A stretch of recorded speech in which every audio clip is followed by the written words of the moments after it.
Jornal da Orla na TV. Olá, está começando mais uma edição do Jornal da Orla na TV e o convidado da semana é o deputado federal Márcio França. O Jornal da Orla na TV já está no ar.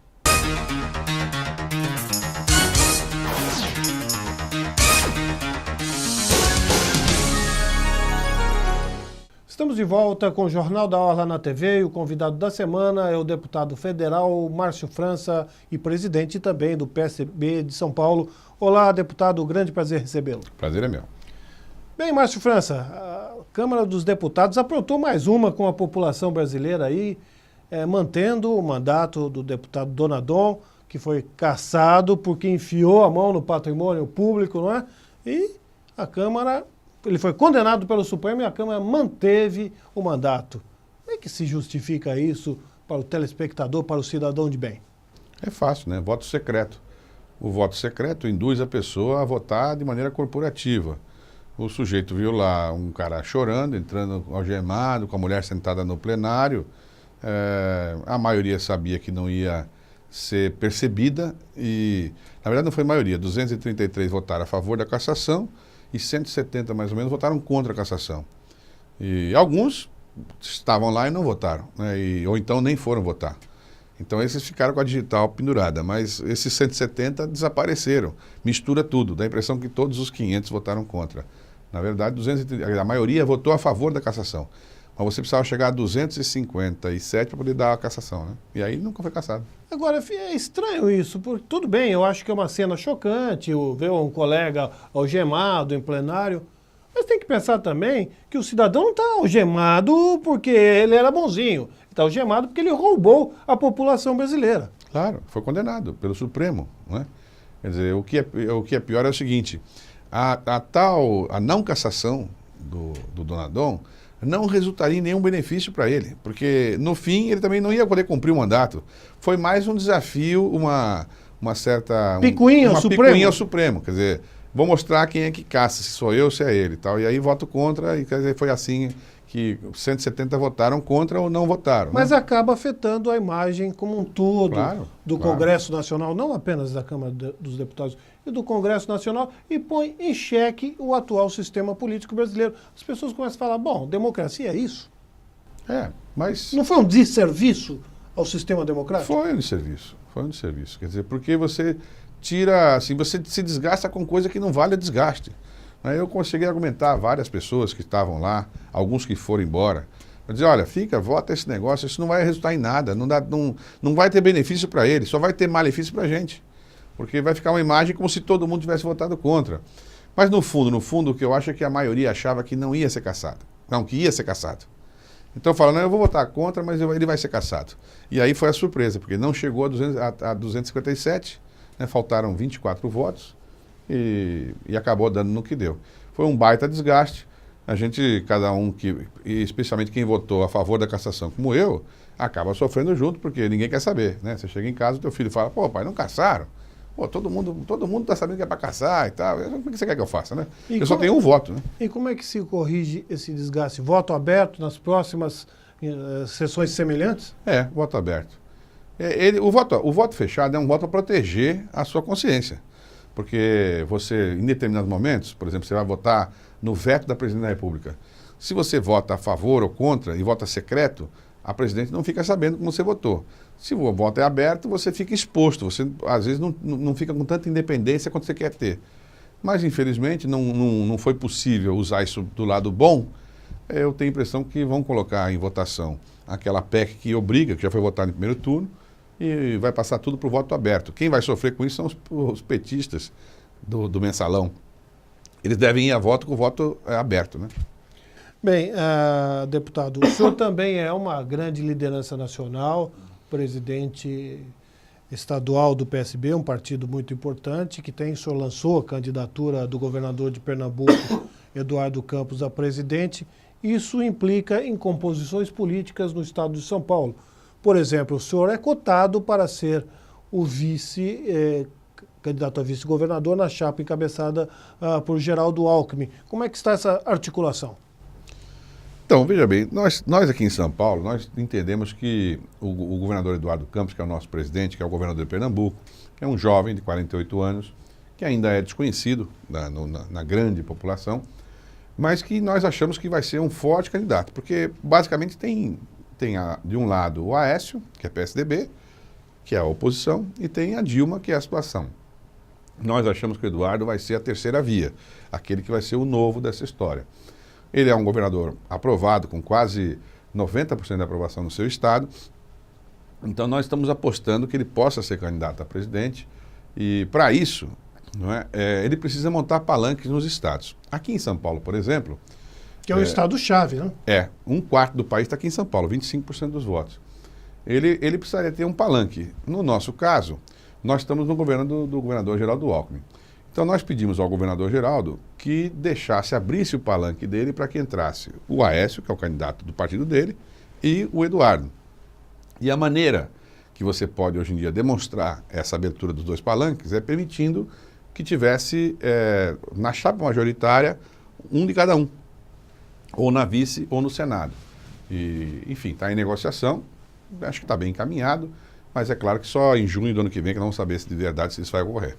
Bom, se não houver um palanque duplo, o senhor já disse que não vai ser candidato a deputado federal novamente. Qual seria a sua alternativa pessoal? Bem, eu posso estar em outro palanque, né? Porque, por exemplo, no PMDB, o Scarfe já foi nosso candidato. Hoje ele está no PMDB. Mas eu me dou muito bem com ele. O partido tem boa relação com ele, podia estar na chapa dele, né? O próprio Kassab tem relação com a gente. Nós ajudamos a montar o partido dele novo, enfim. Mas a preferência do partido é estar com o governador Geraldo. Porque nós estamos no governo, a gente acha que ele é uma pessoa idônea, que é um governador honesto, é um homem extremamente sério, trabalhador. Se não tiver chance em nenhum desses palanques abrir para o Eduardo, a chance é ter uma candidatura própria. E aí, nesse caso, eu serei candidato a governador. Isso. Ou pelo menos vou disputar no meu partido a indicação, né? Mas existe a possibilidade de uma composição, se o senhor não for o vice, indicado vice, o seu candidato ao Senado, por exemplo? Pode ser, porque a condição é abrir o palanque. E se o palanque for aberto com o Senado, pode ser. É uma das hipóteses. É uma eleição mais difícil, porque nós vamos pegar do outro lado. Lembre-se, de um lado tem o PT, que em São Paulo o Padilha e o Suplicy para o Senado, né? Então, no PMDB eu não sei quem virá. E no caso do PSDB, se eu for para o Senado, eu terei que disputar contra o Suplicy, que é muito mais conhecido do que eu sou. Mas eleição é também disputa, e o Suplicy já está lá faz, acho que, 3 mandatos, são 24 anos de senador, né? Então, enfim, você tem que, quem tem medo, às vezes o medo tira a vontade de ganhar, né? Então tem que ter coragem para disputar. Bem, e por que o senhor lançou a candidatura do Eduardo Campos? O que ele difere, por exemplo, do Aécio Neves? E por que o Eduardo Campos tem hoje um apoio tão grande no meio empresarial?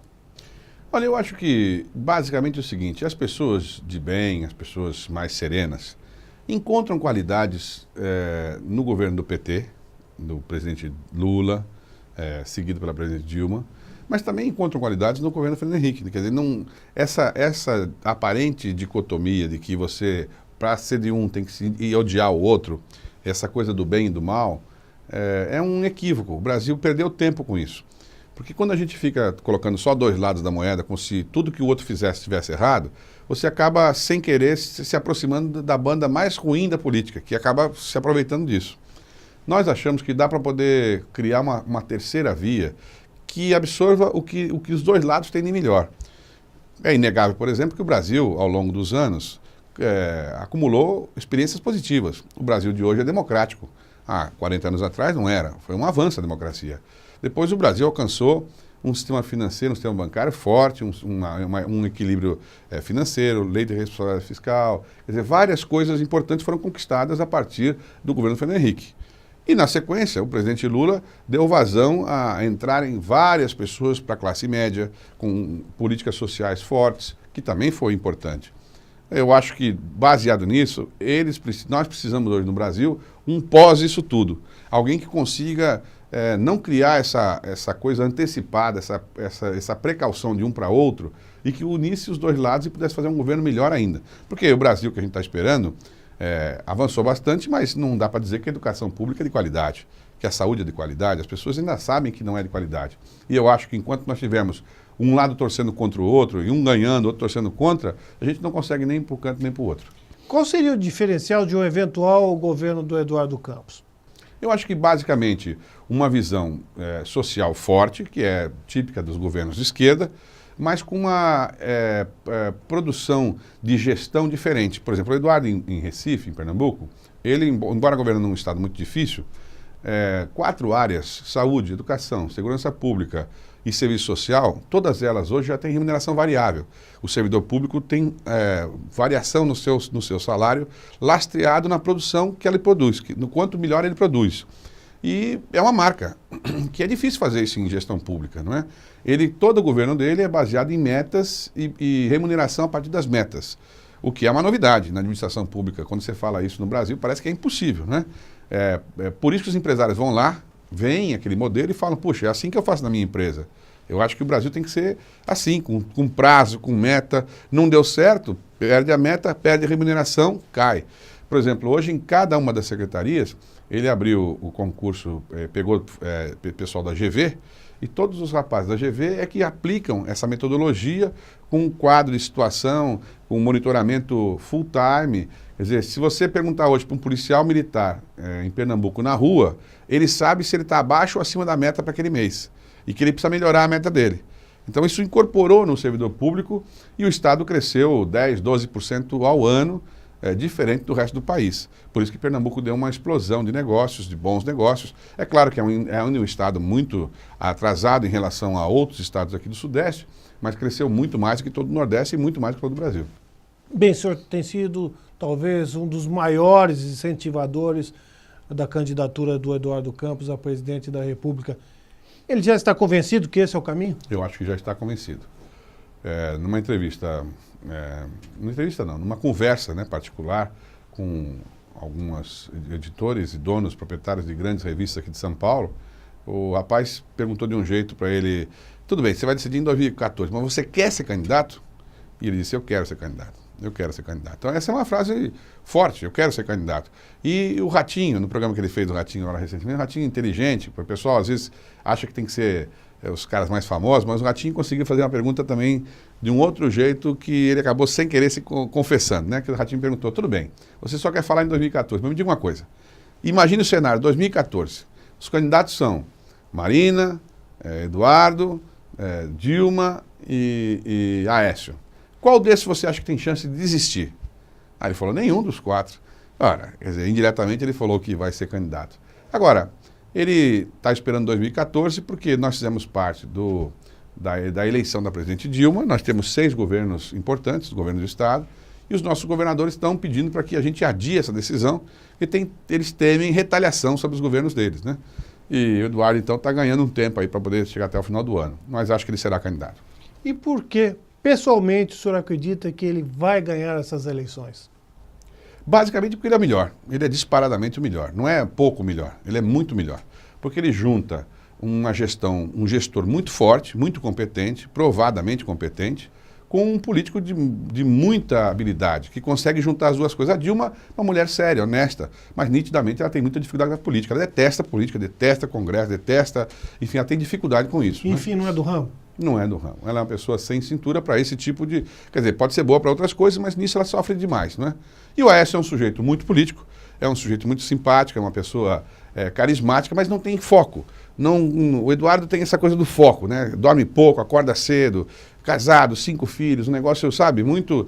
Ele persegue, é obstinado na gestão e fez um governo revolucionário que chama atenção. E eu acho que com o tempo as pessoas vão perceber isso quando a televisão começar. Ok, deputado, muito obrigado pela entrevista, foi um grande prazer tê-lo recebido. Prazer é todo meu, um grande abraço.